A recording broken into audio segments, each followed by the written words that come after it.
Hello and welcome to my video. Today we'll be unboxing Canon EOS RP. So I bought it on Walmart, so they have a sale and it's around 800 Canadian dollars.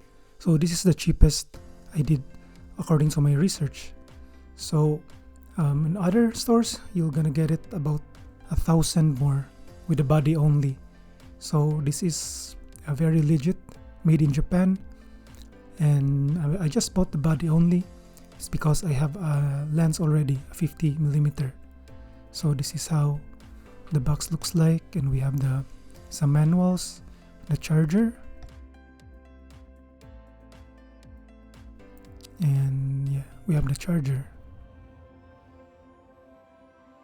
And the battery, it uses LPE17, so it's a smaller battery, same with the other DSLRs like my Canon 200D or Canon SL2, and also shares the same battery with some other more high-end like the Canon R8.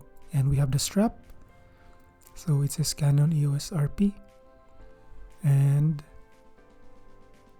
yes, it's the strap.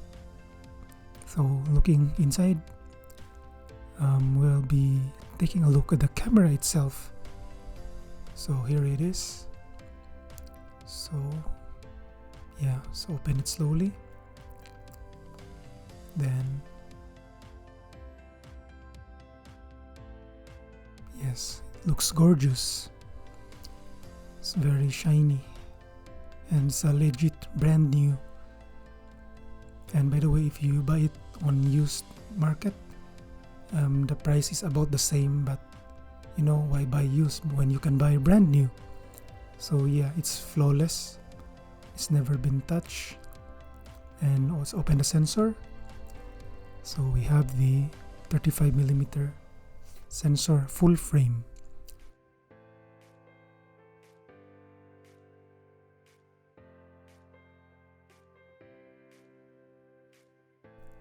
So we have a closer look to the camera once again.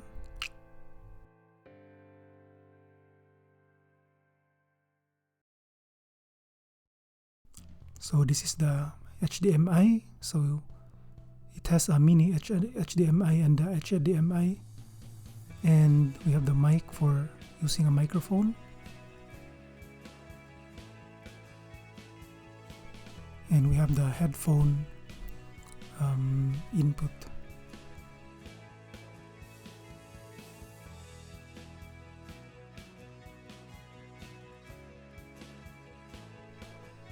So this is made in Japan.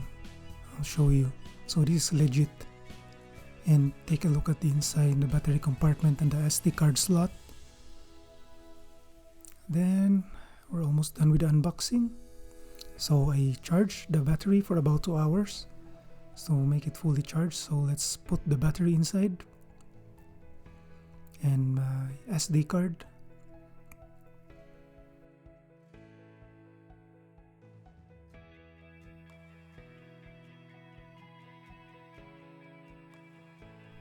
So let's turn it on. So by the way, my firmware is already updated to 1.7.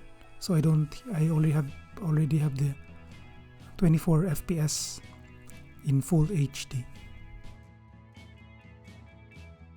So let's put my Canon adapter and my 50mm lens.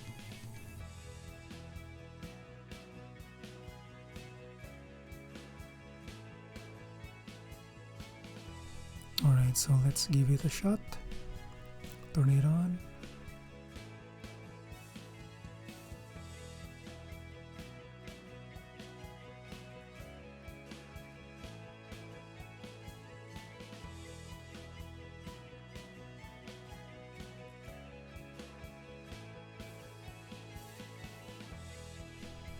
Yeah, and the next part of the video, I'm gonna show you some photo tests outside. So yeah, I'll show you.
so I can give you my first impressions. So far so good. It's positive so far for what I need. So I'm just mostly making videos for social media, especially on YouTube, and some guitar covers because I'm a musician, and my other music related content. So it's very good so far. And the only downside is that for the 4K video, it will zoom like 1.6 or 1.7. I'm not so sure, but and autofocus is quite slow, so it's not really worth it if you're moving. But if you're just shooting still shots or less movement, it will be fine. But for the photo and video, so it just works perfectly in my needs because I'm not a pro photographer or videographer. I'm just wanting an upgrade from my APS-C DSLR Canon SL2. So I will make a video soon about giving more details about the pros and cons of this camera. By the way, this product is officially discontinued by Canon, so that's why this camera will lower its price in the future. So it's best to grab it while you can. So it's highly recommended. So I hope this video was helpful for you, and thank you very much for watching until this point. So thank you very much and have a great day.